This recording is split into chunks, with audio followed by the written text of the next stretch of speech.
natin, parang yung tubo lang eh. Sana makisama, huwag naman sana.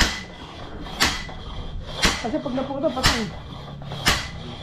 Lipat. Pero ano yan, yung tubo na yung original, hindi yan yung ano. Ayan. Unang labas pa yung tubo na yan. Ano yung sabihin? Inyatay sa likod eh, no? Sa Okay, likod. nasa likod. Palo yun, hindi naman. Di ba may isa level tubo na ano? Yun daw, makapal daw yun. Sabi ni makapal yun ano? Ang nagkabit sa ito ni Sipir. Dati. Sipir ang tauhan niya. Tapos, nilugod nila ko sa likod.